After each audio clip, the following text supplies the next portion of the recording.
¿Viste a alguien más? No, ¿no? No, Bueno, entonces estamos nosotras dos. Cualquier cosita, vos miras los chats entonces por si sí, hay sí, sí, alguna acá estoy respuesta. acá. Gracias.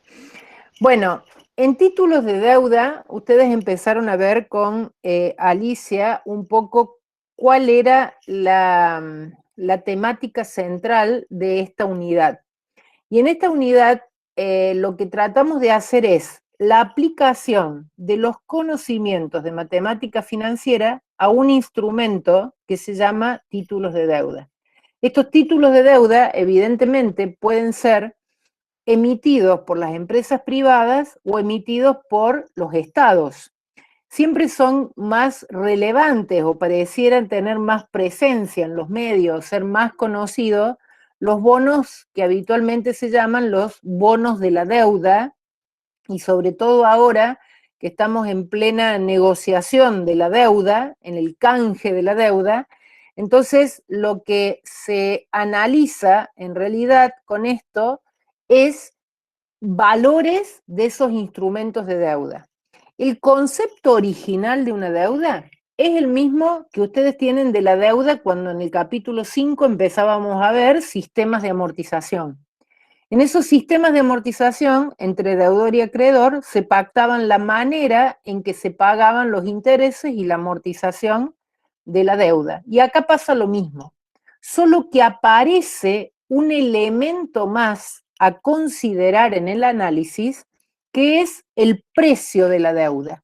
Y cuando aparece el precio de la deuda, aparece conceptualmente lo que ustedes vieron en valuación de deuda.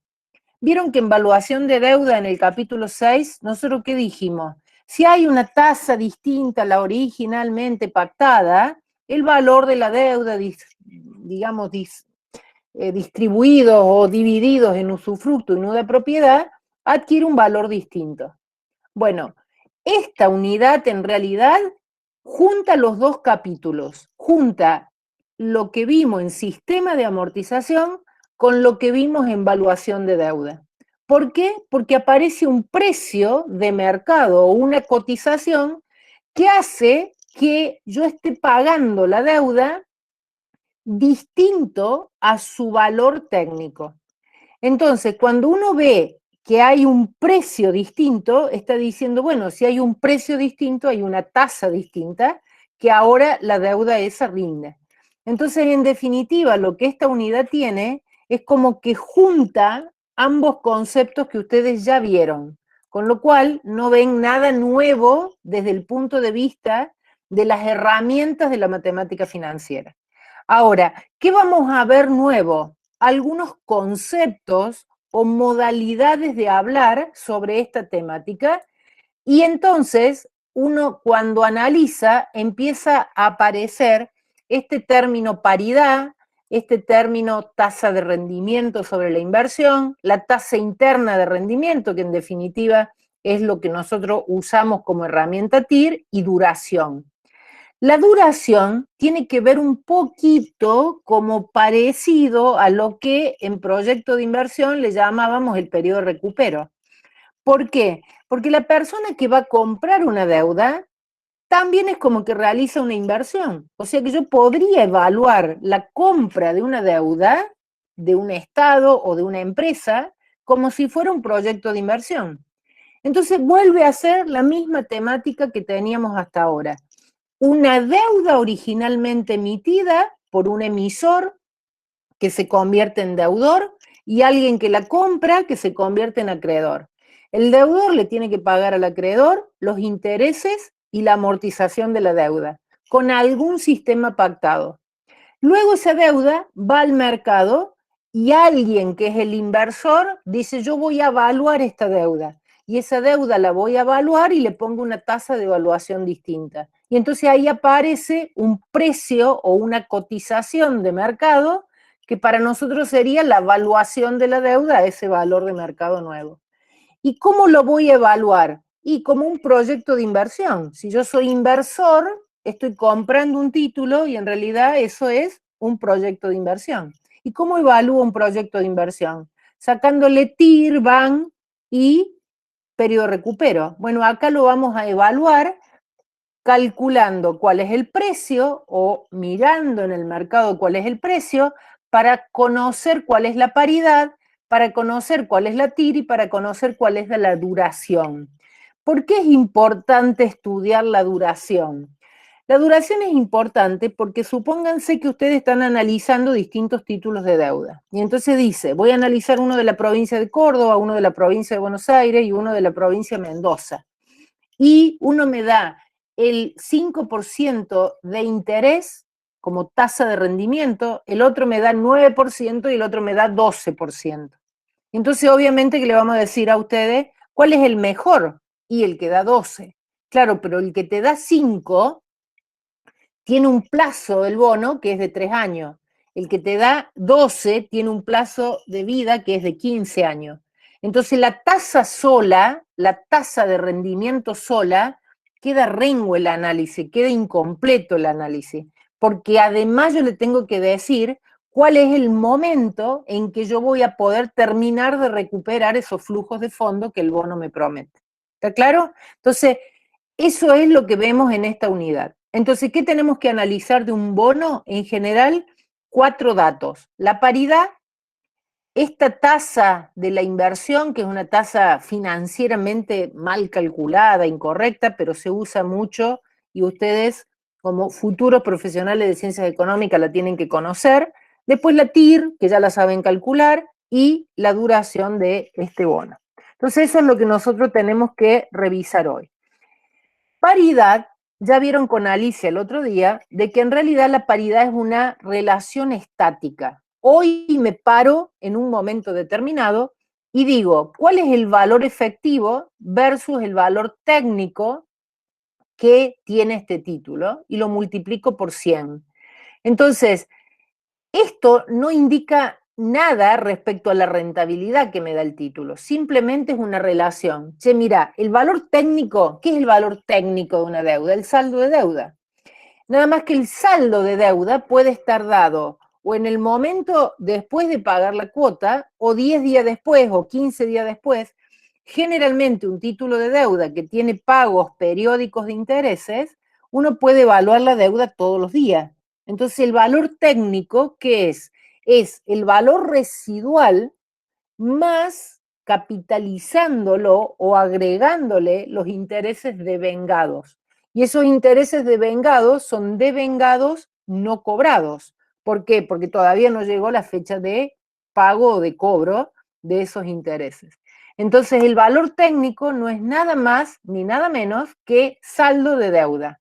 Y el valor efectivo es lo que pago, es el precio, es la cotización, es lo que el mercado está evaluando ese título. Entonces, es ese cociente entre lo que vale como valor efectivo versus valor técnico. Ahora, el valor efectivo es el valor de mercado o la cotización. ¿Y qué es lo que es el valor técnico? El saldo de deuda, como yo les decía. Si ese cociente entre estos dos valores le da que esos dos importes son iguales, esto le va a dar 100%. Entonces, yo quiere decir que estoy comprando el título a la par. Si lo que yo pago por la deuda es más bajo que ese valor técnico, bueno, yo estoy diciendo que si lo que pago es más bajo, el título va a estar bajo la par, porque la paridad es menor que el 100%. La paridad no es lo mismo que precio, ¿no? O sea, el precio es una cosa y el valor efectivo es otro, que comparado con el valor técnico me va a dar este valor de paridad. Entonces yo puedo estar comprando sobre la par, bajo la par o a la par en función a cómo es ese valor que estoy pagando por esa deuda. Entonces, ¿qué hay además? Una tasa que se calcula de manera totalmente errónea financieramente, si ustedes me dijeran está mal calculada financieramente, porque simplemente lo que hace es sacar una tasa rapidita para que yo calcule una tasa rapidita. Esta Carreniel que se llama, o la tasa corriente sobre la inversión, o la tasa actual, digamos, de la inversión. ¿Cómo se hace esto?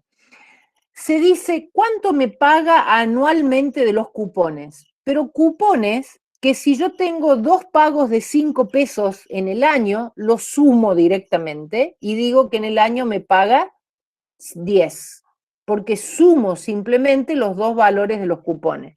¿Respecto a qué? Al valor efectivo. Este valor efectivo es el mismo que recién poníamos como valor efectivo en el numerador de la paridad. Es cuánto pago yo por ese valor de la deuda. Entonces, ¿qué me queda? El cociente queda cupón anual dividido valor efectivo. ¿Para qué se hace esto? Se hace esto para medirlo de una manera rápida. Si ustedes van y ponen en un banco un plazo fijo de 1.000 pesos y les da 100 en conceptos de intereses en un año, ustedes rápidamente, ¿qué dicen? Yo cobro 100 pesos de intereses respecto a los 1.000 que puse en el plazo fijo, esto me rinde un 0,10. Listo. ¿Y en el bono cómo es? Y bueno, mira, si en el año vos cobras 100 y pusiste 1.000, tu tasa corriente de la inversión va a ser del 0,10. Entonces es como una manera rápida. Ahora, no es lo mismo cobrar 100 en el año que cobrar 50 y 50 en 2 momentos del año. ¿Por qué entonces esto está incorrecto financieramente? Bueno, porque ignora el valor del dinero en el tiempo y en cierta medida supone que el inversor no se sentirá afectada su inversión por variaciones de precio de mercado del bono. ¿Por qué? Porque uno de los riesgos del bono respecto del plazo fijo es que yo hoy pongo 100 como valor efectivo, pero ¿qué pasa? Después cuando lo salgo a vender, puede que valga más o menos que 100. Si yo pongo un plazo fijo de 1.000, cuando voy a buscar va a haber siempre 1.000 más los intereses y eso no va a cambiar. En cambio, cuando yo compro por 1.000 un bono, y lo quiero vender antes del vencimiento, hay un riesgo de variación de precio que en este cálculo yo no lo estoy considerando. ¿Está claro? ¿Dónde se considera esa variación de precio? Y esa variación de precio sí se considera en la tasa TIR. En la TIR, como ustedes ya la conocen, es la tasa de rentabilidad por unidad de capital invertida y mantenida en el proyecto de inversión, decíamos cuando dábamos proyecto de inversión. Acá es el rendimiento por unidad de capital invertido y mantenido en el título que yo he adquirido. Entonces, lo que hace esa tasa es que iguala a la suma de los valores actuales de los flujos de fondo con la inversión inicial. Entonces, ¿qué es la inversión inicial? La inversión inicial es el valor efectivo en el título. Y los flujos de fondo es lo que, en concepto de cupones de renta y de amortización, ese instrumento me va a terminar pagando. Entonces, no tiene nada nuevo, es la misma resolución de TIR que nosotros sacábamos anteriormente. En el mercado, cuando uno lee los informes, se le llama a esta TIR como la Yield to Maturity, traducido del inglés al castellano, es como la tasa hasta el vencimiento. ¿Qué quiere decir que esta TIR sea la tasa al vencimiento o la Yield to Maturity? Que para que yo tenga ese rendimiento, tengo que esperar que el bono me termine de pagar en el plazo que sea todos los cupones de rentas y de amortización. ¿Mm? Entonces, eso es un poco lo que quiere decir la TIR de este título. Entonces, la yield to maturity, como acá les dicen, es esta tasa hasta el vencimiento o el rendimiento hasta el vencimiento. ¿Cómo se saca con ese concepto de TIR? Simplemente es la misma formulita de los flujos de fondos, la sumatoria de los flujos de fondos que si yo lo hago para 100 de valor nominal, como los precios son mostrados en el mercado por cada 100 de valor nominal, este valor efectivo termina siendo el precio que yo veo de cotización. Entonces, precio y valor efectivo es lo mismo. ¿Y a qué es igual este precio? Este sería como la B asterisco, o el valor de mercado o el precio de cotización que tienen los títulos en el mercado, ¿en función de qué? De una tasa de mercado que uno le está pagando ese inversor con este flujo de fondo que está considerando. Entonces, esto es lo que se puede determinar con esta TIR. Muchos dicen, che, el precio no se calcula, el precio es el que sale de mercado, o sea, la incógnita siempre debería ser esta tasa de mercado versus el precio. Habrán escuchado las noticias de que el ministro Guzmán está negociando la deuda con algunos fondos que tienen una tenencia importante de la deuda argentina y que tienen una discusión respecto al valor de la deuda. ¿Alguien escuchó esa noticia? ¿Alguien sabe de qué le estoy hablando?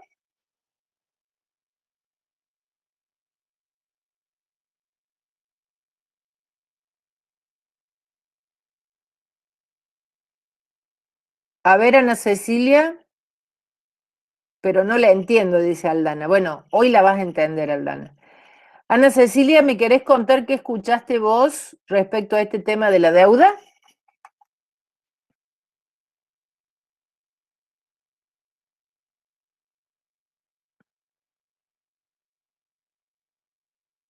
Ah, no le anda el micrófono. Ariel, ¿te anda el micrófono a vos?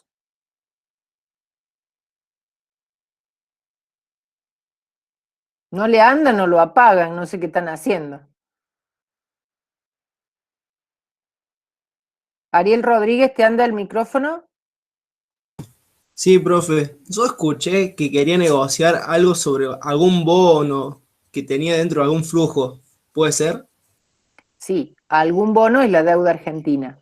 La deuda argentina, tal cual estaba originalmente pactada, el gobierno dice no se puede pagar. Entonces vamos a renegociar la deuda. Y en esta renegociación de la deuda, en esto de determinar cuánto vale hoy los nuevos flujos propuestos, es lo que está negociándose el tema del valor de la deuda. Entonces, yo voy a ir a un Excel y voy a tratar de mostrarles con un ejercicio simple cómo es este tema de la renegociación y el valor de la deuda. ¿Qué pasa? La deuda original, ven ahí, o lo agrando un poquitito. La deuda original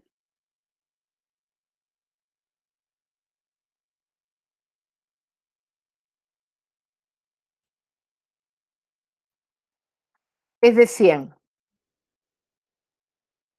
que originalmente estaba pactado, supongamos, a una tasa del 0,08 en términos anuales.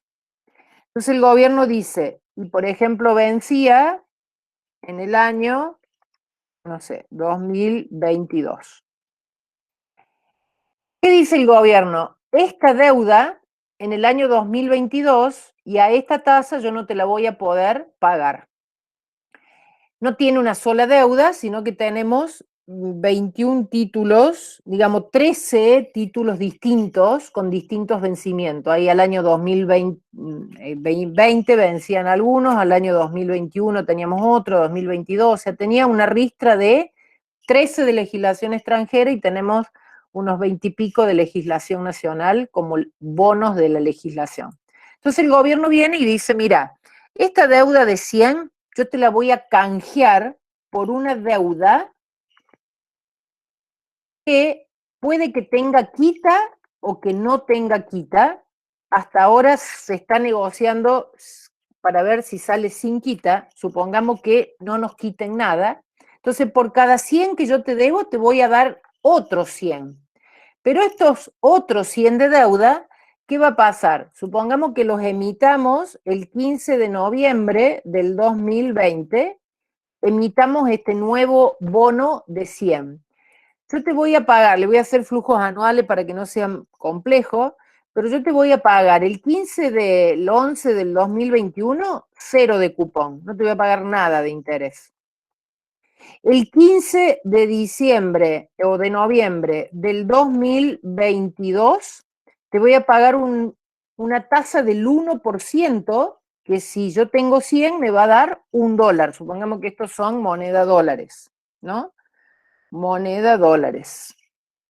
Entonces, 1% quiere pagar el primer año y el 15 del 11 del 2023 te voy a pagar otro 1%, es decir, $1, y el 15 de noviembre del 2023 te voy a pagar $3 o 3%. Y supongamos que el 15 de noviembre del 2024 te voy a pagar los $3 más el capital, que es de 100.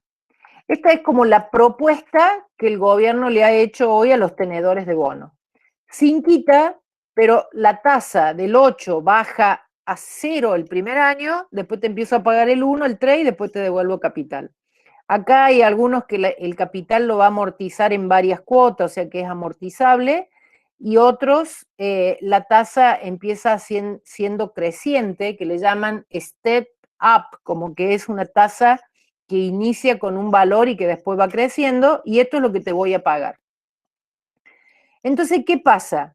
$100 de hoy no es lo mismo que me lo tenías que pagar en el 2022 y ahora me lo vas a pagar en el 2024. ¿Qué anda acá dando vuelta en este flujo de fondo? Lo que nosotros acá en esta formulita dijimos en el numerador. Ahora acabamos de hacer el flujo de fondo del numerador.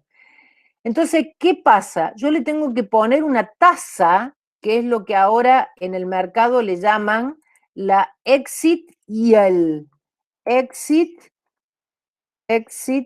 yield, es como la tasa de salida, cuánto van a rendir ahora los bonos después de que el canje prospere.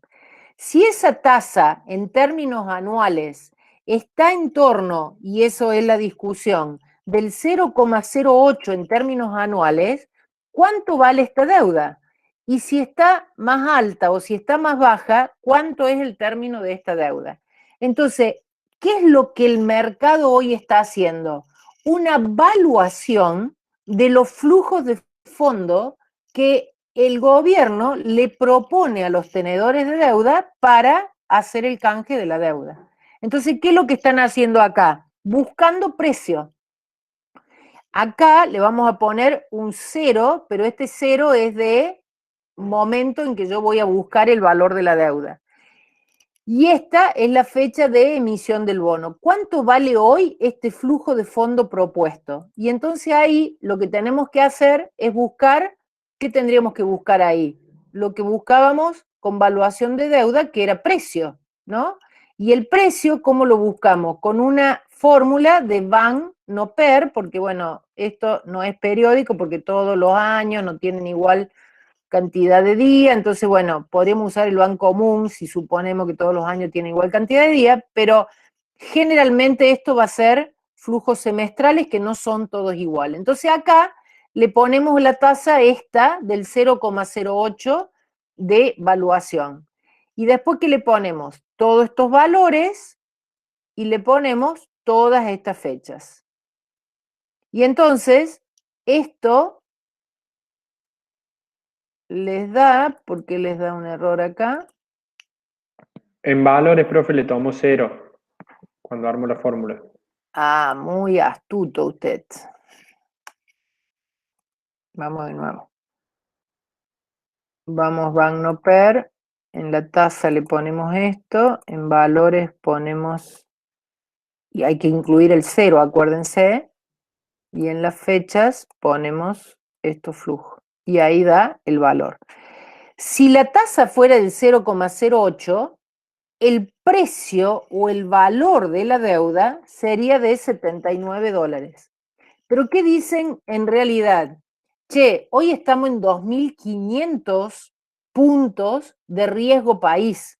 2.500 puntos implica una tasa del 25%, o sea, que esto fuese 0,25, digamos. Si es 0,25 la tasa, este flujo hoy vale $44. Pero ¿qué dice el gobierno? No, bueno, pero una vez que salgamos de este default técnico, default selectivo, default, ¿no? El soft default y todo lo demás, bueno, la tasa seguramente va a bajar a la mitad, al 12,5. Y entonces si baja al 12,5, ¿cuánto es el valor de la deuda? Bueno, como los bonos tienen una vida, los bonos propuestos, una vida mucho más larga, ese valor actual con la tasa que en el mercado le ponen, está dando niveles de $40 o $45.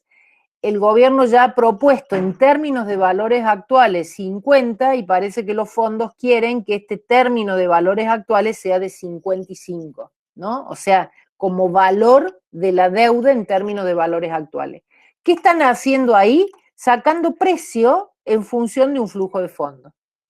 Yo podría hacer otra cosa, que es decirle, si la deuda vale, digamos, 70, ¿cuánto va a ser la TIR que me va a dar este título con este flujo de fondo anual que ustedes están viendo acá?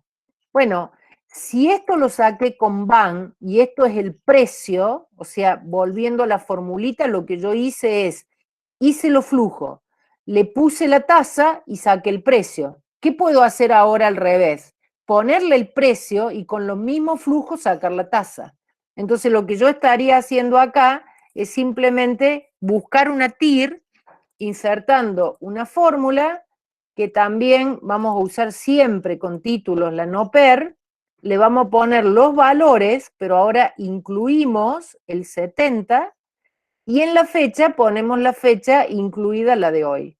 Y entonces acá nos da que si el precio es 70, la TIR que tenemos, como usamos no periódica, esta TIR es en términos anuales del 0,1162. Entonces, acá, ¿qué va a pasar? Si yo pago 70, ¿no? ¿Cuánto es las otras tasas que sacamos? Que era la tasa de la emisión y la tasa respecto a la Carreniel, esta tasa que yo calculo. ¿O cómo se calcula el valor de paridad? Bueno, el valor de paridad era una relación entre el valor efectivo y el valor técnico.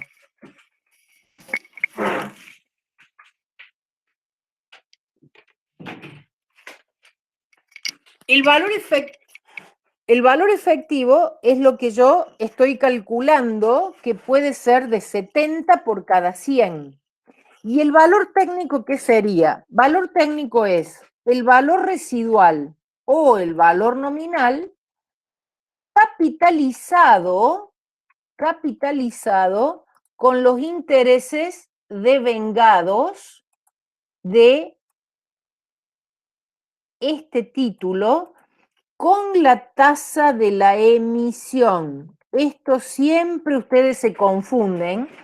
¿Por qué se confunden? Porque como ustedes calculan TIR y después necesitan una tasa para capitalizar, siempre lo hacen con la tasa de la que calculan acá. Y eso está incorrecto. O sea, esto, se lo voy a poner en rojo, porque ustedes cuando calculan valor técnico, necesariamente lo tienen que hacer con la tasa de la emisión del bono, no con la tasa de TIR que han calculado.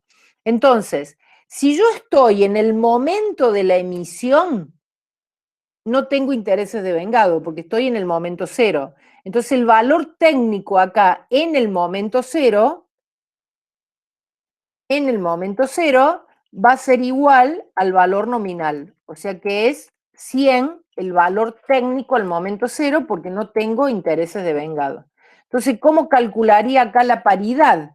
La paridad sería igual al precio en este caso, porque sería 70 dividido los 100 por 100. ¿Vamos? O sea que la paridad estaría al 70% en este título que estoy comprando en el momento cero cuando el bono se emita, que le han puesto como fecha de emisión el 15 de noviembre del 2020, si yo compro esto.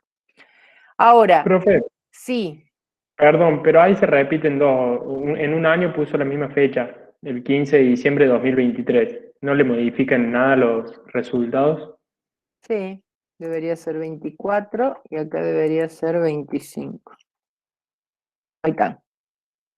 La TIR es del 9 y el precio es de 60. Sí, claro que modifican, porque es el valor actual de los flujos de fondo.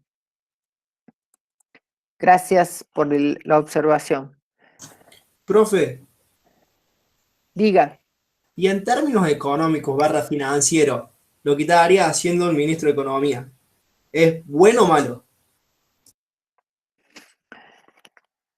Qué buena pregunta, pero va a requerir de mi opinión. Y a veces en esto suelo no ser objetiva, sino un poco subjetiva, porque para mí, desde el inicio, una deuda incumplida es incorrecto desde el vamos. Llámese Estado, llámese deudor acreedor, llámese entre los que sea. ¿Por qué digo que una deuda incumplida es incorrecto? Porque lo que hace es quitarle la confianza al sistema financiero todo el tiempo. Entonces, parte de lo que tenemos como riesgo país es parte de la falta de confianza que se le tiene al país respecto a sus normas de cumplimiento de la deuda emitida. Entonces, a mí me parece de que Argentina cada 10 años, porque acuérdense que en el año 2001 ya caímos en default. Del año 2001, el Congreso, en una sesión de diputados, aplaudió la caída en default porque decía de que los fondos buitre tenían la deuda de Argentina y que acosaban al país, no sé qué cosa. No le paguemos a los fondos extranjeros y declaramos el default. Bárbaro. Nos costó 5 años regularizar, o sea, del año 2001 al 2005 pasamos con una deuda incumplida y sin oferta de canje. Con lo cual el país estaba aislado del financiamiento internacional, pero no es un problema solo del país. Eso afecta también al financiamiento de las empresas y a las inversiones que empresas extranjeras pueden hacer en nuestro país. Entonces, muchos dicen, bueno, pero estamos extranjerizando nuestro país, ¿por qué vienen inversores de afuera? Pero señores, si a los que son argentinos los corremos porque cada vez que van a hacer inversiones los matamos de impuestos, y entonces la gente local se va a hacer inversiones afuera porque acá no quieren. Y los de afuera no vienen porque no confían. ¿Me quieren decir cómo vamos a crecer como país si no hay inversiones potables? Después del año 2005, Argentina logró salir del default parcialmente, hasta el año 2010, que en ese momento había quedado 10% de inversores que no habían aceptado el canje, pero habían puesto una ley cerrojo, que es como que entras ahora o no entras más. Después abrieron la ley cerrojo en el año 2010 y permitieron que algunos de los fondos que estaban dando vuelta, digamos, entraran al canje y se le pagaran parcialmente con otros bonos que eran los mismos, pero que no eran los mismos, eran otra emisión, bueno, un mamarracho de emisión de deuda, pero siguieron quedando, ¿se acuerdan lo que le llamaban los hold out o los hold como palabra de mantener, o sea, los que habían quedado con títulos de deuda sin canjear, que finalmente Macri logró terminar de sacar al país del default en el año 2016, cuando renegoció con todos esos fondos y emitió deuda, que parte del incremento de la deuda que ahora le achacan fue para pagar la deuda del año 2001, logró sacar al país del default que cayó en el año 2001. Es decir, que el default del año 2001 llevó 15 años para regularizar el país. Cuando habíamos logrado regularizar nuestra deuda en el año 2016, año 2019, volvemos a decirle a los inversores, la deuda que tenés en tus manos no te la vamos a pagar.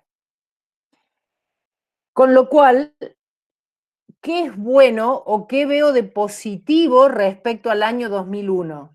Que no hubo una aplaudida hasta ahora en default de la totalidad de los títulos de la deuda, que hay una intención de renegociar la deuda para llegar a un acuerdo de bajarle los cupones de interés, a estirar el plazo, pero cumplirle con el capital, o proponen una quita pequeña de una parte del capital, pero yo creo que va a terminar siendo la negociación con 0 de quita, pero con un estiramiento de capital. Entonces, desde el punto de vista de lo que está trabajando hoy el ministro, a mí me parece que es mucho más sano de lo que se hizo en el año 2001. Obviamente la situación en los dos momentos era distinta, pero es mucho más sano desde el punto de vista de la renegociación.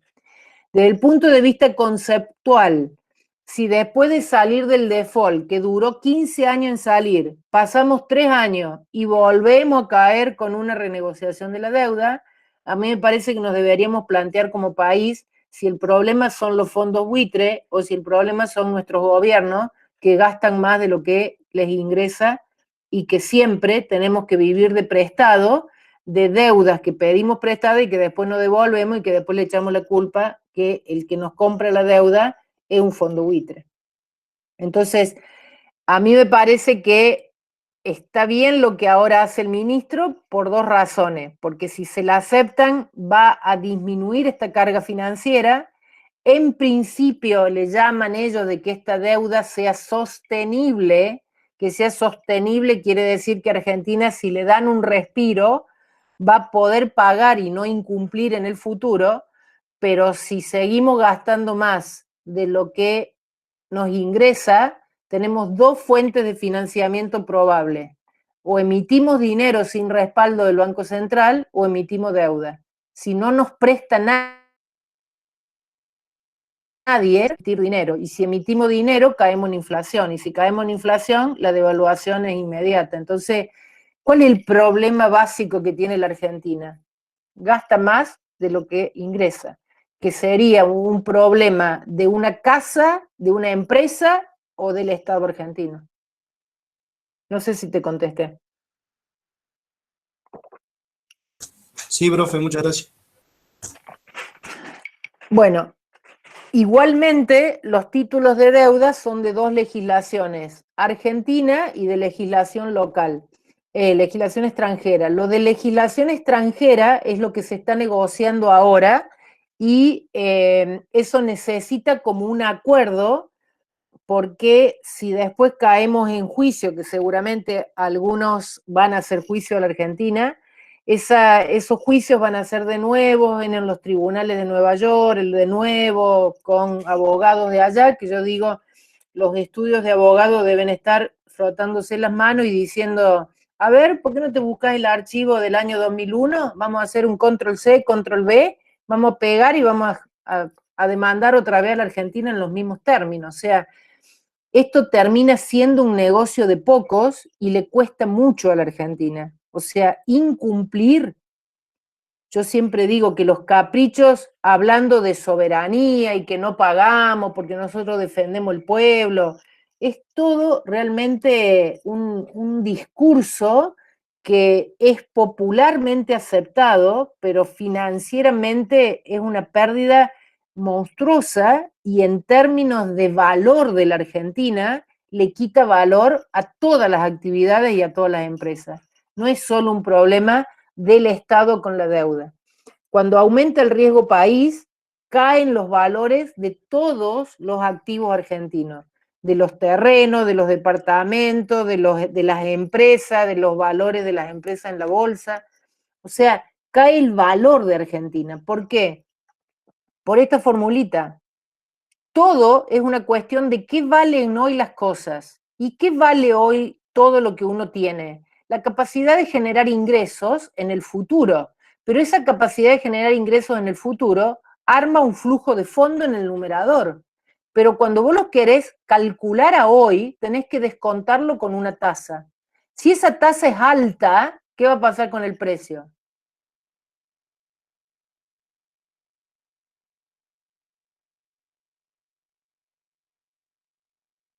Cae el precio.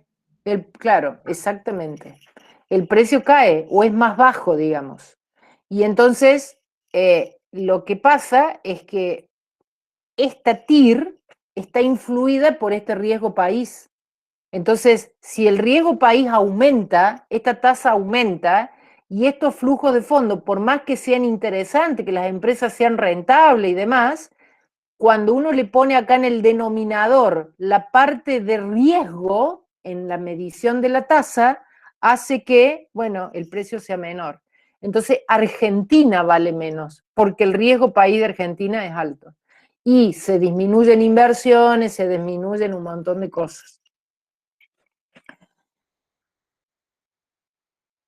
Mavi me dice, ¿por qué no poder refinanciar una deuda si las condiciones no fueron las correctas? Eso también se hace actualmente con cualquier deuda bancaria o financiera. Yo no digo que no se pueda refinanciar una deuda si las condiciones no sean correctas, pero en definitiva se puede refinanciar, pero vos estás incumpliendo.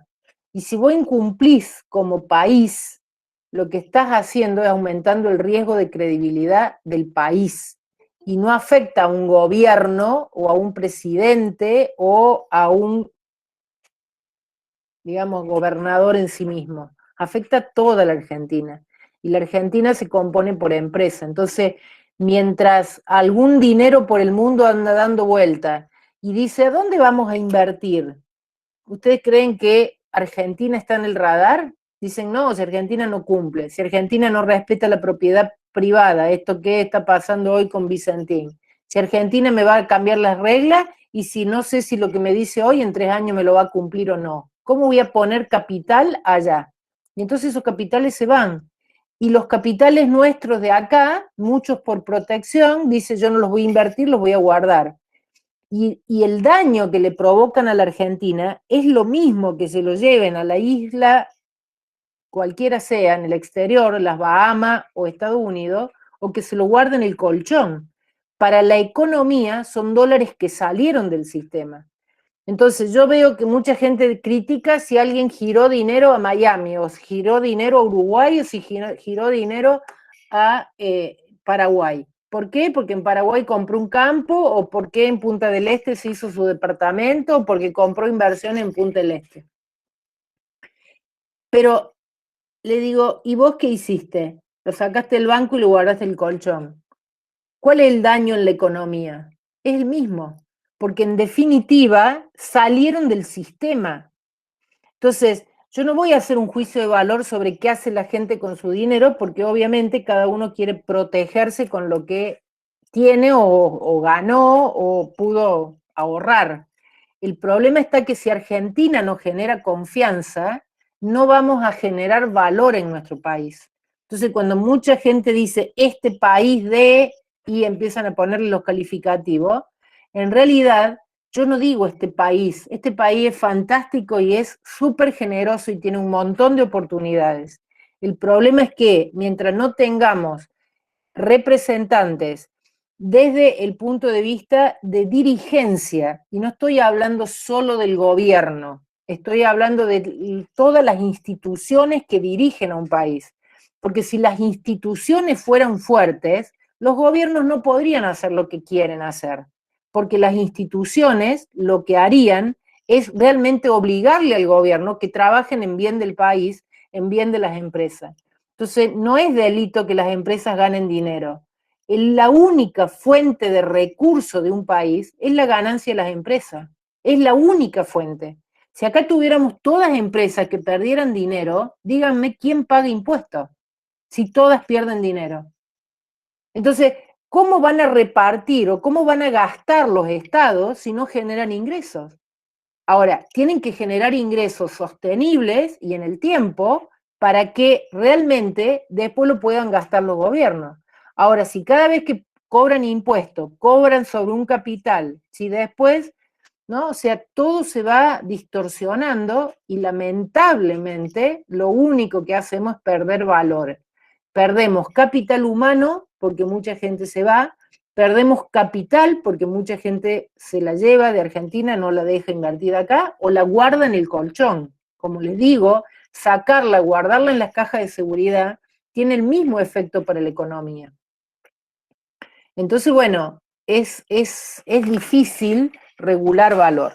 Pero bueno, me estoy yendo en opiniones que no merecen por ahí los comentarios de esto. Simplemente vamos a calcular paridad y les quería explicar que esta era la TIR, ¿no? Y estoy comprando el título bajo la par.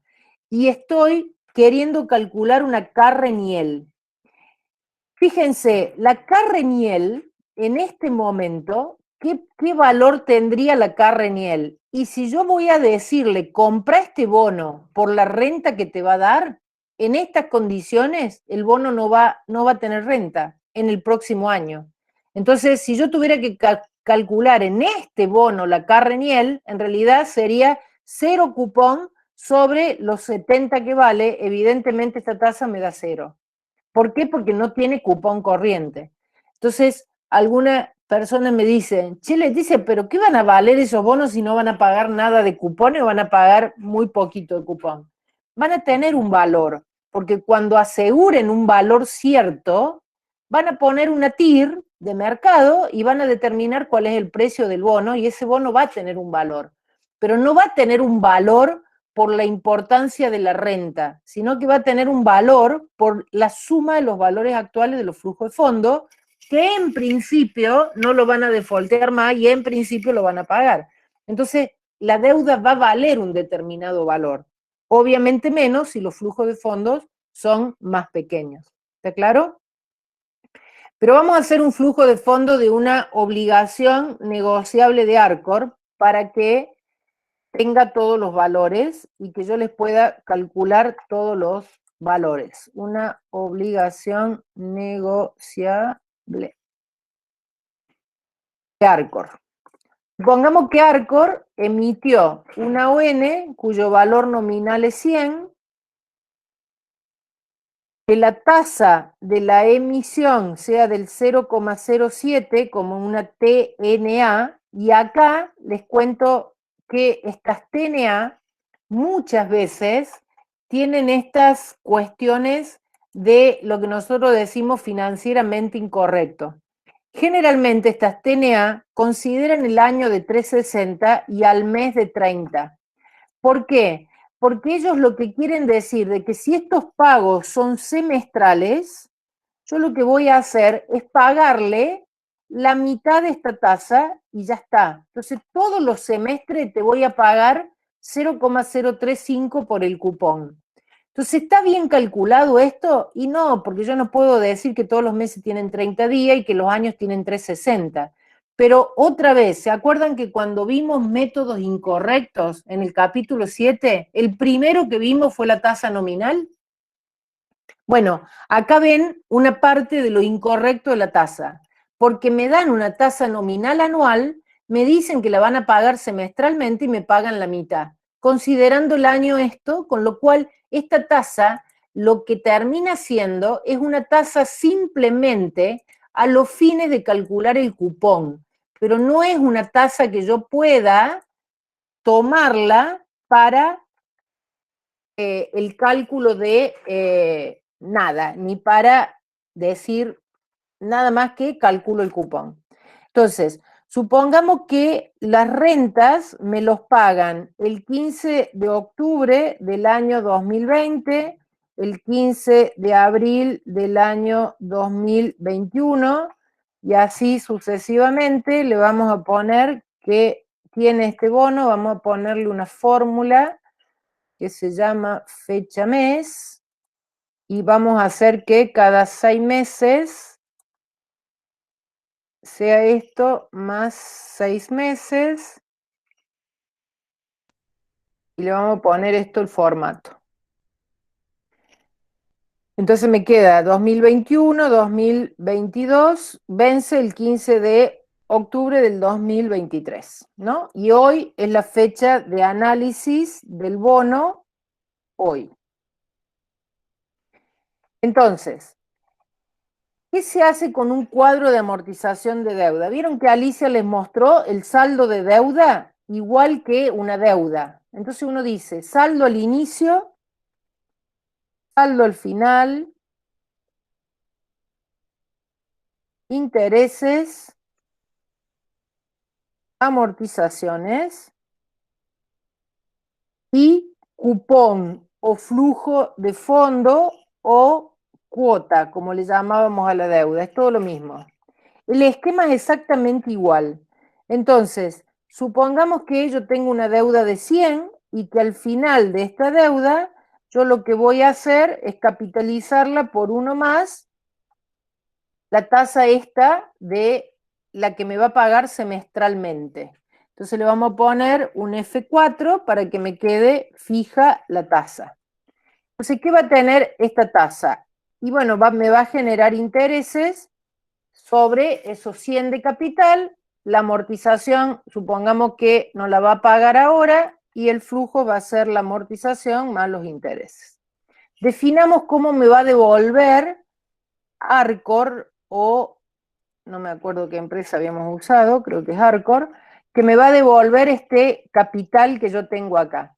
Bueno, supongamos que me va a devolver 50% en octubre del 2022, o sea, me va a devolver de estos 100 la mitad, y en octubre del 2023 me va a devolver este otro 50%.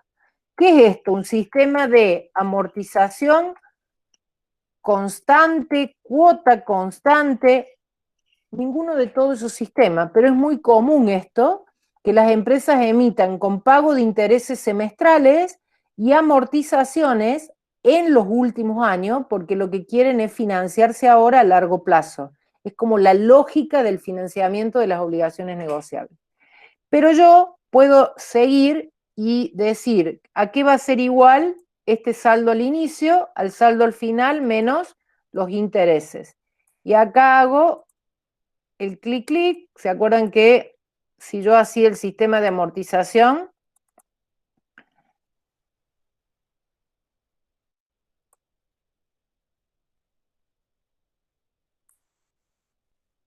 podía completar la primera fila y después sacar todos el resto de los cuadros de esta manera? Entonces, pago 3,5 semestralmente, acá además pago la amortización, luego pago, la tasa sigue siendo fija, pero el cupón disminuye a raíz de que la deuda bajó a 50 y entonces armé mi flujo de fondo. Así se arma un flujo de fondo de un bono. Una vez que ustedes con las condiciones de emisión arman el flujo, viene ahora lo que se llama la fecha de análisis. Y la fecha de análisis es en el momento en donde yo me sitúo para decir, ahora acá quiero analizar el título. Ok, esto sería para mí fecha de análisis. ¿Qué hay que detectar de esta fecha de análisis? ¿Cuál fue el último cupón pagado? La anterior a donde yo estoy. Se supone si acá yo venía cobrando 15 de abril y 15 de octubre, acá el anterior debería haber sido el 15 de abril del 2020, ¿no? A veces me dice, no me dieron esa fecha, me está faltando la fecha de emisión del bono. No importa cuándo se emitió, porque si esto se emitió en el año 2015, no me importa para atrás.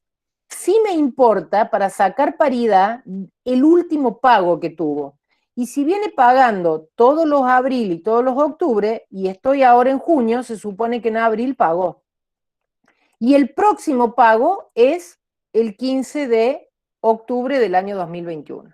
Entonces, acá, ¿qué podemos preguntar como valor? Primero, determinar el precio si yo quiero obtener una tasa de rendimiento anual del 0,10. Entonces, si mi primer problema es determinar precio, ¿qué hago?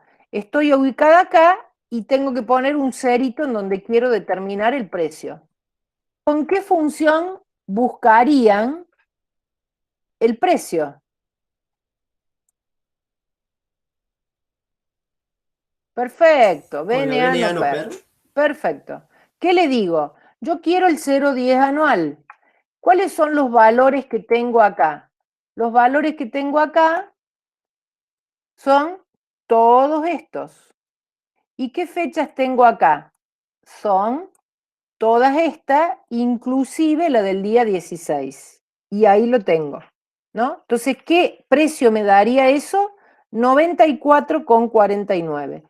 Yo si pago 94,99 este flujo de fondo, lo que me está dando es una TIR del 0,10. Perfecto, ya determiné cuál es el precio. Estos 94,99 es por cada 100 de valor nominal que yo estoy comprando. Punto número 2. Determine la paridad.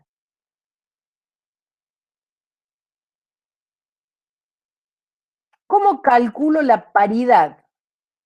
¿Se acuerdan? La paridad era, ¿se acuerdan cómo era?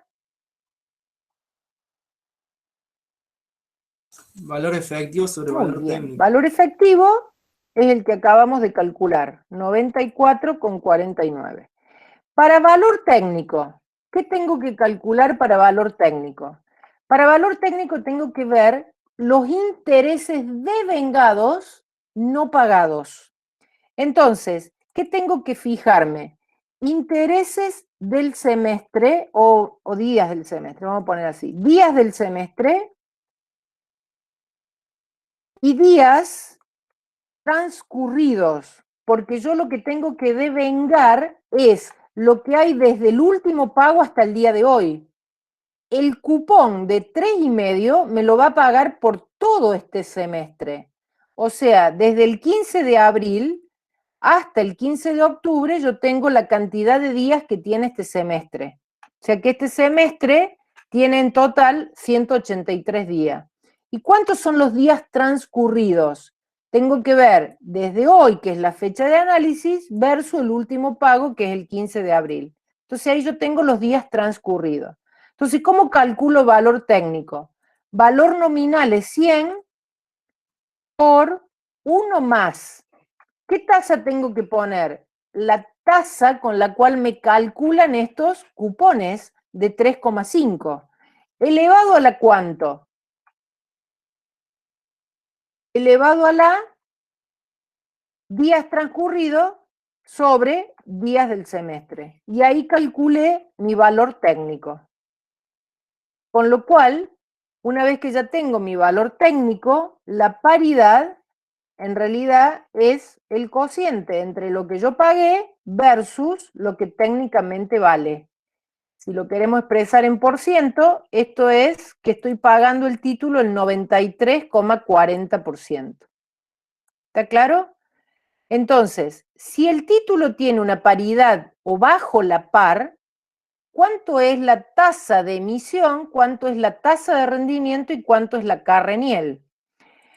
La tasa de la emisión, cuando yo digo a qué tasa se emitió este título, obviamente que no puedo comparar una TIR, que es una tasa efectiva, con una TNA. Pero esta TNA es incorrecta financieramente, pero yo sé que esto a mí me lo paga capitalizado 2 veces al año, porque es semestral. Entonces yo podría poner como que la tasa de la emisión es 1 más 0,035 elevado al cuadrado, menos 1.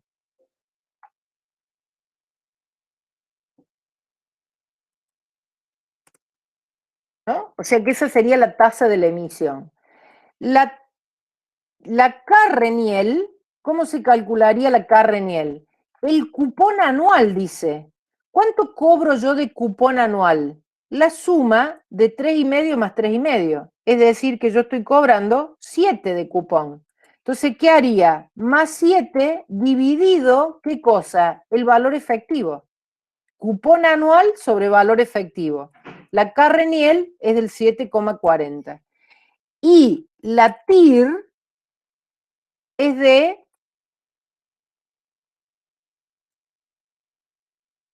lo que acabamos de poner en el primero para calcular el precio, que era la TIR, la del 0,10. A este precio la TIR me da del 0,10. Entonces, fíjense, cuando el título está bajo la par, la tasa de emisión es más chica que la Carreniel y es más chica que la TIR, porque la TIR tiene un rendimiento que no solo se da por cupones a cobrar, sino que además se da por un diferencial de precio. Yo acá estoy cobrando 100 en 2 pagos, cuando en realidad pagué 94, o sea que tengo estos $5,50 de diferencia de precio que hace que mi TIR sea más alta. ¿Qué pasa si en lugar de la tasa del 10, vamos a copiar todo esto de nuevo, si la TIR de este señor dice, no, 10 es una barbaridad, hoy en el mundo hay tasas negativas, mirá si yo voy a pedir al 10 que me paguen el 10. Bueno, ¿cuánto querés que te rinda? Planteo 2 segundos. No, yo con una tasa del 4% estoy conforme, que es lo que me rinde un plazo fijo en dólares o lo que me rendía, qué sé yo. Entonces, si yo le cambio acá, que en lugar del 10 necesito que me rinda el 4, ¿a dónde tengo que cambiar la tasa? En el precio que estoy dispuesto a pagar. En el precio que estoy dispuesto a pagar, acá le voy a poner 0,04, nada más. Los flujos no cambian. Y ahí viene la valuación del título. Le cambio la tasa de evaluación, no le cambio los flujos, porque los flujos se hacen sobre la condición original de la deuda. Entonces le cambio y fíjense qué pasó. Y pasó que si baja la tasa, el valor efectivo sube. Y entonces estoy, digamos, dispuesto a pagar hasta 109 por este flujo de fondo. Con lo cual, si el valor efectivo es 109 y el valor técnico, ¿cuánto es el valor técnico? Acá tenemos que ver a dónde me quedó la tasa.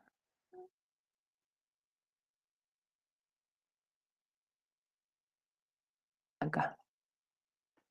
La tasa del 0,03, el valor técnico no me cambió, porque el valor técnico es el mismo, porque es el interés devengado con ¿qué tasa había que devengar acá? ¿De emisión? Perfecto, con la tasa de la emisión. La tasa de la emisión no cambió, lo que cambió es la tasa de evaluación del bono.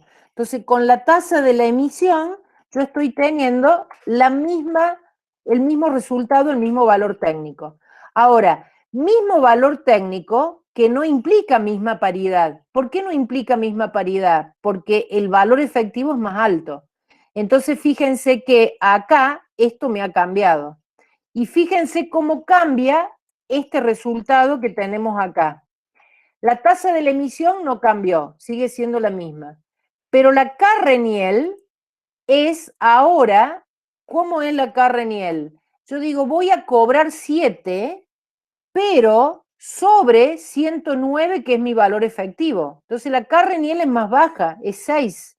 Y la TIR, si espero el vencimiento, ¿me van a devolver 109? No, me van a devolver 100, con lo cual mi tasa baja.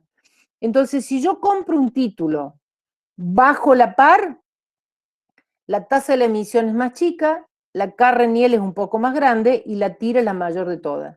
Si yo compro un título sobre la par, estas igualdades se me dan vuelta. La más chica de todas es la TIR, después le sigue la Carreniel y por último es la tasa de la emisión, que es la más grande. Entonces acá hay que tener cuidado, ¿por qué? Porque si yo compré un título con esta tasa que es financieramente incorrecta, mal calculada, y me quedo hasta el vencimiento, me dijeron que me va a rendir 6 y resulta que me termina rindiendo 4. ¿Por qué? Porque pagué 109 y me van a terminar devolviendo 100. ¿Está claro?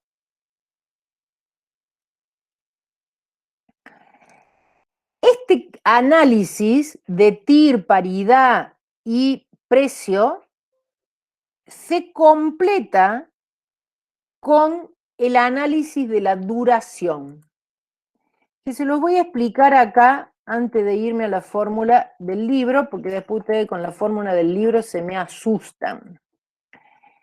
La duración es un concepto que tiene que ver con el tiempo, que es parecido a esto que yo les decía de un periodo de recupero de periodo recupero del proyecto. Y les voy a poner un ejemplo que siempre pongo en todos los lugares donde doy duración. Supongamos que si ustedes tienen un cheque de 10.000 pesos, bueno, ya 10.000 pesos no es nada, vamos a poner 100.000 pesos, que tienen para cobrarlo dentro de 30 días en su empresa. Y tienen otro cheque de 100.000 pesos que lo tienen para cobrar dentro de 60 días. Y yo les pregunto, ¿cuál es el plazo promedio de vida de los cheques que tienen a cobrar en su empresa? ¿Ustedes qué me dirían?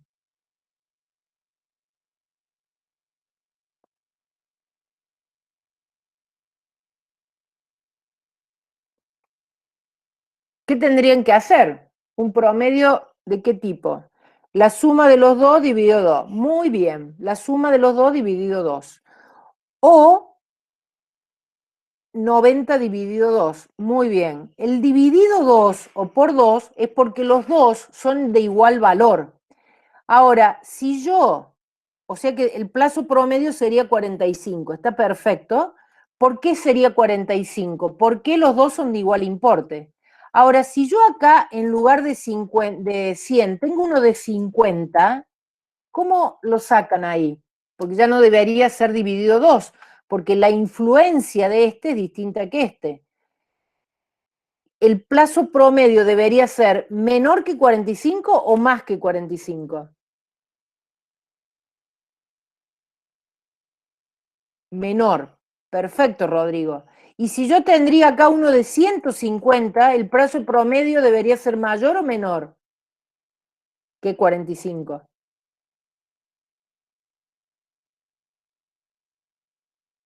Perfecto. Mayor, dice Rodrigo. Entonces, ¿qué quiere decir? Que el plazo promedio depende de la cantidad de flujo de fondo que yo tengo por cobrar y el tiempo que tengo que esperar para cobrar ese flujo de fondo. Entonces, ¿cómo sería acá? Sería como un promedio ponderado. Sería más 100.000 multiplicado por 30 más 150.000 multiplicado por 60, eso me daría un numerador de cantidad por precio que es nada. Pero si después yo eso lo divido por la cantidad de pesos, acá yo tendría pesos por tiempo y acá tendría pesos. O sea que el resultado que esto me daría sería tiempo. ¿Está claro? Pero, ¿cuál es lo grave financieramente que nosotros decimos acá? Che, pará, porque estos valores están en distintos momentos del tiempo. Esto, desde el punto de vista de la matemática financiera, de acuerdo a lo que vimos en la unidad 1, en la unidad 2, en la unidad 3, en la unidad 4, no se puede hacer. ¿Por qué no se puede hacer? Y bueno, no se puede hacer porque estamos sumando en distintos valores del tiempo. Entonces, esto es entender que es un promedio ponderado de vida y que así deberíamos proceder para sacar duración. Solo que cuando vamos a sacar duración, lo que vamos a hacer es tener en cuenta el valor del dinero en el tiempo. Entonces, para eso, ¿qué hacemos? Vamos a la fórmula de duración y les muestro esta fórmula que ustedes me van a decir, che, es súper complicada. Es lo mismo que hicimos con los cheques. Fíjense, el flujo de fondo lo actualizo con la TIR y lo multiplico por el tiempo que me falta por cubrir ese flujo de fondo. Y en el denominador lo divido por la suma de los valores actuales de los fondos.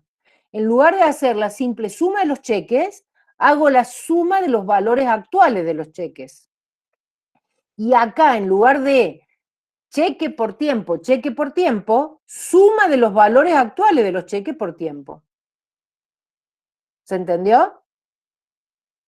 Entonces, la duración, ¿de qué depende? Del tiempo que tengo que esperar para el vencimiento del bono. Obviamente que un bono que vence en el año 2030 tiene mayor duración de un bono que vence en el año 2025, porque vence después. Ahora, ¿qué pasa si digamos, yo tengo dos títulos que vencen en el 2025, pero uno me va amortizando periódicamente o me paga más tasas que el otro. Quiere decir que yo voy a recuperar, voy a tener más flujo en el que me devuelve antes la plata. Entonces, si duración es una especie de promedio ponderado de vida y yo recibo antes la plata, lo que me va a estar dando a mí ese concepto de duración es un valor menor.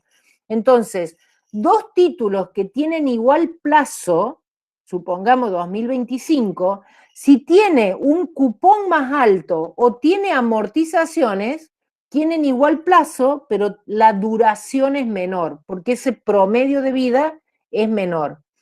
Y también tiene que ver con la TIR, porque si yo compro un título con una alta TIR, estos flujos de fondos van a ser más chicos. Entonces yo antes voy a recuperar este concepto de el dinero en el tiempo. Entonces, ¿qué es la duración? La duración es esto, el promedio ponderado de tiempo que le resta para recuperar lo invertido, considerando los valores actuales de las rentas y las amortizaciones que le faltan por cobrar. Entonces, ¿cómo se calcula? Se calcula como, igual que los cheques, solo que en lugar de poner suma solo de valores actuales, yo tengo que armar acá dos columnitas.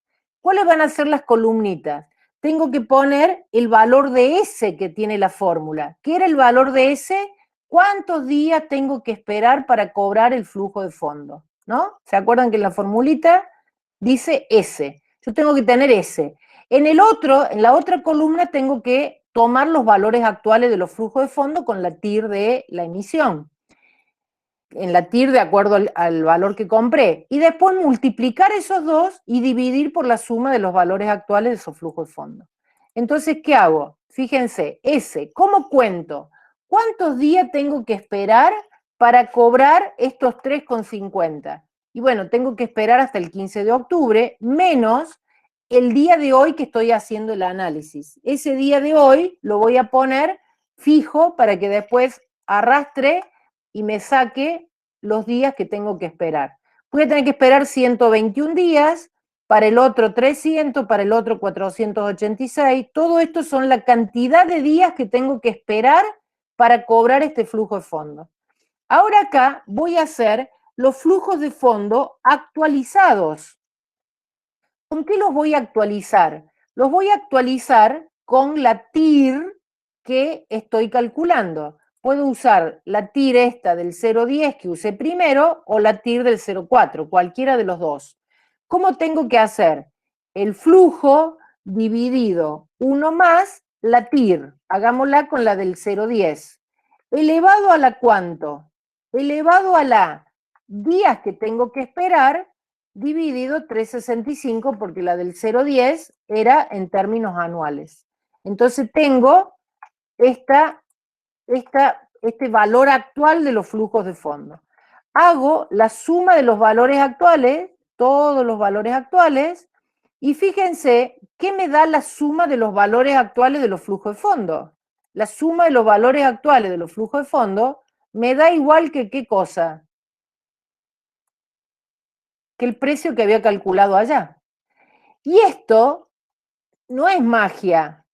Simplemente, fíjense que el denominador de esto, la suma de los flujos actuales de los flujos de fondo, me da lo mismo que esto, que era el precio del bono, que era la suma de los valores actuales de los flujos de fondo. O sea que en definitiva estoy teniendo lo mismo calculado un flujo por cada uno. En lugar de hacer insertar valor no, digamos, BAN no PERIC, ponerle la tasa, estoy haciendo la suma de cada uno de esos flujos de fondo. Ya tengo el denominador de la fórmula. Entonces, ¿ahora qué hago? Multiplico el S por el flujo de fondo actualizado. Y esto me da el numerador de la fórmula. El numerador de la fórmula, que así como está, es nada, porque es como plata por tiempo. Plata por tiempo es nada. Vamos a poner un color de nada. Ahora, si yo divido el nada dividido la suma de los valores, esto me da tiempo. Tiempo en días ¿Por qué? Porque lo estuve calculando en días el tiempo que yo tengo que para esperar. Si esto yo lo divido en 365, me da la duración de Macaló en años. ¿Para qué me sirve? Para tener una idea de promedio de vida que tiene el tiempo. Después esto sirve para calcular sensibilidad. Pero bueno, no vamos ya a esto ya lo damos en finanzas, no en matemática financiera, pero en realidad no es lo mismo decir, yo obtuve la TIR del bono del 0,10 para un título que tiene de promedio de vida 2,56. Entonces ya ahí esto me da pie para poder compararlo con títulos de similar duración. Y entonces ya se complementa el análisis, ya sé calcular TIR, ya sé calcular con una determinada tasa el máximo precio a pagar y sé calcular duración. Y entonces esta duración va a ser más alta o más baja dependiendo de el vencimiento del bono, de la forma de dividir el bono, de la manera en que me va a pagar las amortizaciones y también de la TIR. Porque fíjense, supongamos que acá vamos a calcular, el S no cambia, pero supongamos que vamos a calcular el flujo de fondo actualizado con la tasa del 0,04 en lugar del 0,010. Voy a hacer este flujo dividido 1 más 0,04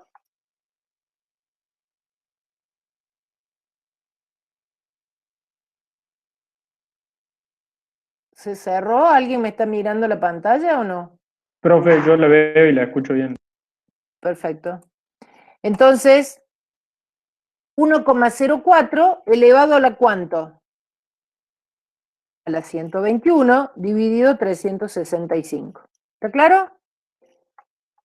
Opa.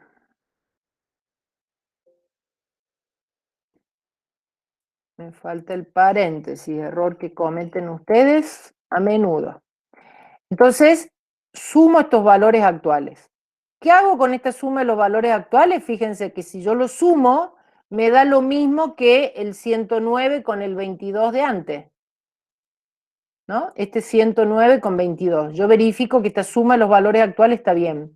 Pero para eso lo tengo que multiplicar por el S. Y entonces, ¿qué digo? Cuando yo multiplico S para sacar la fórmula del numerador de la fórmula de duración, que es el S por el flujo de fondo actualizado. Es más los 3,45 multiplicado por el S, que es el mismo. Entonces yo ahora sumo y me da una cosa que no sirve de nada. ¿Por qué no sirve de nada? Porque es plata por tiempo, con lo cual es nada. Pero si yo divido esa plata por tiempo dividido el precio o la suma de los valores actuales, ya me da un número. Y entonces, si después lo divido por 365, ya me da la duración. Fíjense, el bono no cambió, el flujo no cambió, pero si la TIR bajó, la duración aumentó. ¿Está claro? ¿Por qué la duración aumentó? Y bueno, porque yo tardo más tiempo en recuperar la plata que invertí porque pagué más precio. Acá pagué 94 y acá pagué 109. Entonces me lleva más tiempo en recuperar este tiempo la inversión que hice.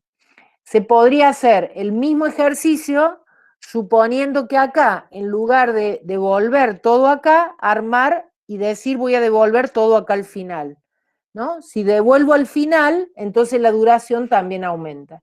Entonces, acá podemos revisar y decir que la duración es este promedio ponderado del tiempo que le resta por recuperar lo invertido, considerando los valores actuales de la renta y las amortizaciones que le faltan por cobrar.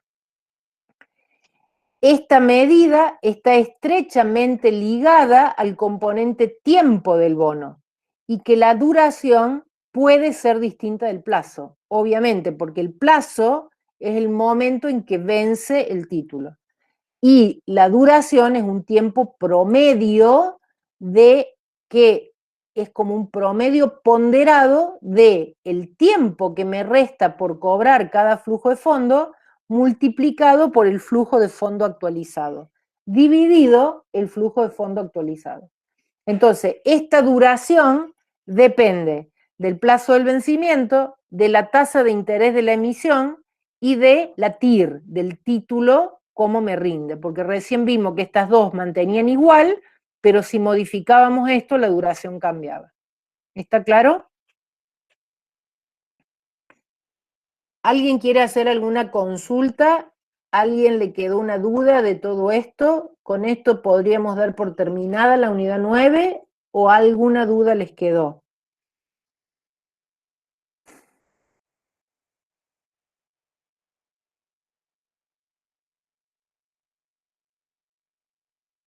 ¿Nada?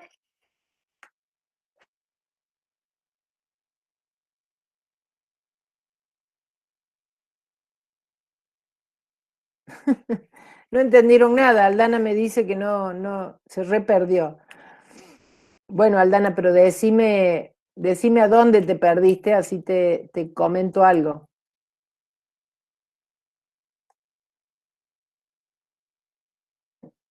Venía bien y me mareé. Bueno, pero contame dónde te mareaste. ¿Hasta dónde venías bien? Dada una tasa, el precio, en los cálculos, en lo de tener dos TIR. Bueno, con las condiciones de emisión calculamos los flujos. Con los flujos ponemos fecha de análisis. Y una vez que tenemos fecha de análisis, ¿qué podemos calcular? Varias cositas. Dada la TIR, calculamos el precio, o dado el precio, calculamos la TIR. Esas dos cosas podemos hacer. Lo que hicimos fue que dimos dos situaciones. Una, que la TIR pretendida era del 0,10 y otra segunda situación, segundo planteo, que la TIR pretendida era del 0,04. ¿Para qué nos sirvió esto? Para demostrar que si la TIR pretendida de mercado baja, el precio sube. Espera, Marco, no sea tan ansioso, dame un segundito que ahí le habilitamos. Pero bueno, el lunes vamos a ver el práctico y van a terminar de ver estos conceptos. Pero básicamente entiendan que todo se trabaja con equivalente financiero o con la suma de los valores actuales de los flujos de fondos del bono. ¿Estamos? Profe, Diga. Habla. no, era una pregunta si, o sea, el lunes vemos el práctico y nos evalúan el práctico Un ejercicio que le daremos el flujo y sacarán la TIR, no le vamos a tomar duración en el práctico. O sea, en general es que los diagnósticos tienden a que ustedes lleven el estudio al día. No va a ser complicado el ejercicio de título que le vamos a tomar, y le vamos a tomar un ejercicio o una preguntita teórico-práctica, nada más. Pero no es o sea, ustedes ya vieron una primera parte el jueves pasado. La parte de TIR ya la vieron, la parte de armado de flujo fondo ya lo vieron. Hoy vimos la aplicación de TIR, de Carreniel y de duración. Entonces, bueno, pero la primera parte ya la vimos el jueves pasado. ¿Estamos? Profe, ¿y el práctico del capítulo 10, cuándo lo tendremos? El práctico lo vamos a dar de manera simultánea con los teóricos, que lo vamos a empezar la semana esta, el jueves, empezamos capítulo 10, el jueves vemos capítulo 10, primera parte, y la segunda parte la vemos el martes de la semana que viene. Y el jueves, último de la clase, hacemos un ejercicio integral como hicimos antes del primer parcial. Bueno. Listo, profe. Muy bien, Santiago. Escuchen, sí se hace por la plataforma, entren, el parcial, si no se ve todavía, ahora a las y 35 se debería habilitar. Despacito, no me rompan la página, no sean tan impacientes, despacito ya se les va a abrir. Desde el momento en que se abre, van a tener 45 minutos y a los 45 minutos se les va a cerrar, o sea, se les va a enviar automáticamente. Tienen 2 múltiples opciones con conceptos, tienen 2 múltiples opciones con valores, que no tienen que cargar los valores, que es un ejercicio de leasing y un ejercicio de proyecto de inversión, sino que es una solapita donde se le despliega un menú y ustedes eligen la opción correcta, pero no tienen que escribir, y tienen solo una respuesta calculada, que tienen que calcularla y poner ahí el resultado, que es un saldo en el sistema de cuota con interés cargado. O sea, en una sola tienen que cargar un valor, en 2 son opciones conceptuales que tienen que elegir una, y en 2 son cálculos que van a tener que hacer sobre leasing y sobre proyecto de inversión, que van a tener que armar el flujo de fondo y calcular la TIR y ver un costo financiero o ver el periodo de recupero, dependiendo qué se le pregunta, que es como una parte calculada más concepto que solo eligen en un menú desplegable que tienen al final de la pregunta, o sea, en un espacio tienen un menú desplegable, eligen una y ya está, ¿no? Eso es lo que tienen que hacer. Una sola tienen que poner el valor, en las otras eligen opciones. Hay 4 para elegir opciones, una de la forma normal y las otras de manera de que se despliegue el menú. Yo les pediría, si pueden, que todos habiliten sus cámaras.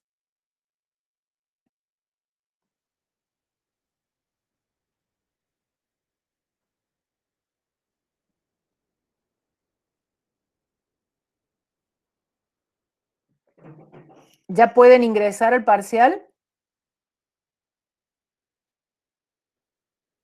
¿Alguien pudo ingresar ya?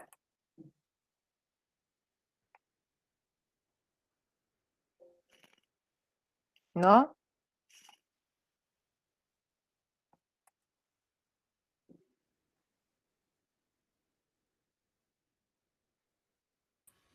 ¿En qué parte está, profe? En evaluaciones. Dentro de evaluaciones, al final... Profe, no aparece todavía. Bueno, ya se los habilitó.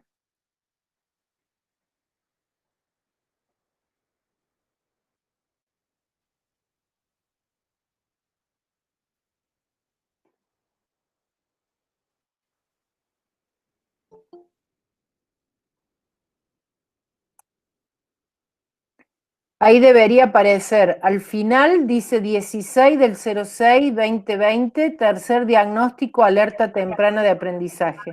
¿Lo encontraron?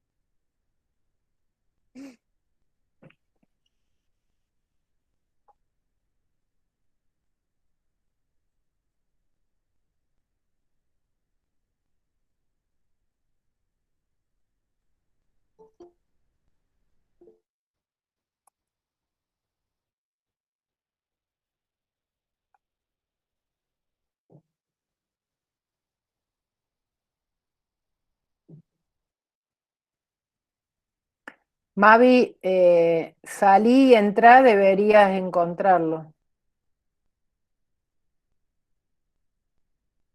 El que no le anda la cámara debería conectarse por el celular, pero yo debería poder verlo.